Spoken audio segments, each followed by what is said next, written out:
ಗಣಿನಾಡಲ್ಲೂ ಕೂಡ ಜಮೀರ್ ಅಹಮದ್ ಪರ ಕೂಗುಗಳು ವ್ಯಕ್ತವಾಗಿದೆ. ಕೊಡೋದಿದ್ರೆ ಜಮೀರ್ ಅಹಮದ್ಗೆ ಉಪಮುಖ್ಯಮಂತ್ರಿ ಸ್ಥಾನವನ್ನು ಕೊಡಬೇಕು. ಗಣಿನಾಡಿನಲ್ಲೂ ಜಮೀರ್ ಅಹಮದ್ ಪರ ಕೂಗು. ಜಮೀರ್ ಅಹಮದ್ ಡಿಸಿಎಂ ಮಾಡುವಂತೆ ಆಗ್ರಹ. ಬಳ್ಳಾರಿಯಲ್ಲಿ 106 ಮುಸ್ಲಿಮರ ಹಕ್ಕೊತ್ತಾಯಗಳು ವ್ಯಕ್ತವಾಗಿದೆ.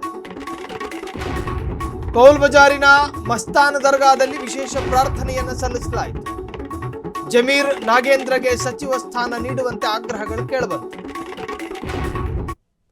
ಜಮೀರ್ ಅಹಮದ್ ಮತ್ತು ನಾಗೇಂದ್ರ ಇಬ್ಬರಿಗೂ ನೀವು ಸಚಿವ ಸ್ಥಾನ ಕೊಡಬೇಕು ಅಂತೇಳಿ ಶುಕ್ರವಾರ ದಿನ ಕೌಲ್ ಬಜಾರ್ನಲ್ಲಿ ಮಸೀದಿಲಿ ಪ್ರಾರ್ಥನೆಯೂ ಕೂಡ ಸಲ್ಲಿಸಲಾಗಿದೆ ಅನ್ನೋ ಮಾಹಿತಿ ಇದೆ.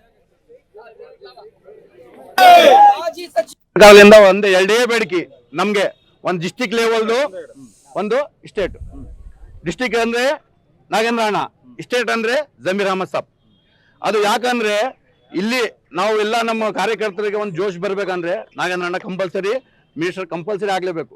ಇಲ್ಲಿ ಕಾರ್ಯಕರ್ತರ ಕೆಲಸ ನಮ್ಮ ಕಾರ್ಯಕರ್ತರಿಗೆ ಜೋಶ್ ತುಂಬಬೇಕಂದ್ರೆ ಕಂಪಲ್ಸರಿ ನಾಗೇಂದ್ರ ಅಣ್ಣ ಕೊಡ್ಬೇಕು. ಇನ್ನೊಂದು ಡಿಸ್ಟಿಕ್ ಲೆವೆಲ್ ನಲ್ಲಿ ಅಂದ್ರೆ ನಾಗೇಂದ್ರ ಅಣ್ಣ ಕೊಟ್ರೆ ಒಳ್ಳೇದು, ಮುಂದಿನ ಚುನಾವಣೆಯಲ್ಲಿ ಒಳ್ಳೇದು ಒಂದು ಪ್ರಮಾಣ ಬೀಳ್ತದೆ, ಅವ್ರಿಗೆ ಒಳ್ಳೇದಾಗ್ತದೆ. ಎಲ್ಲರಿಗೆ ಕಾಂಗ್ರೆಸ್ ಪಾರ್ಟಿ ಬರಾಕ ಮತ್ತೆ ಕೆಲಸ ಮಾಡಾಕ ಬೇಸಿರ್ತದೆ. ಇನ್ನೊಂದು ರಾಹುಲ್ ಗಾಂಧೀಜಿಯವರಲ್ಲಿ ಹಾಗೂ ಸಿದ್ದರಾಮಯ್ಯಜಿಯವರಲ್ಲಿ ಒಂದು ಪ್ರಾರ್ಥನೆ. ಯಾಕಂದ್ರೆ ಜಮೀರ್ ಅಹಮದ್ ಸರ್ ಅವ್ರ ಬಗ್ಗೆ ನಿಮ್ಗೆ ಎಲ್ಲರಿಗೂ ಗೊತ್ತು. ಅವರು ಎಂಥ ವ್ಯಕ್ತಿ, ಎಂಥ ಇದು ದಾನದಲ್ಲಿ ಕರ್ಣ, ಅವರು ಸತ್ಯದಲ್ಲಿ ಹರಿಶ್ಚಂದ್ರ, ಭೋಗದಲ್ಲಿ ಇಂದ್ರ, ಪ್ರತಿಯೊಂದು ದಾನ ಧರ್ಮಗಳನ್ನು ಮಾಡಿ ಇಡೀ ರಾಜ್ಯದಲ್ಲಿ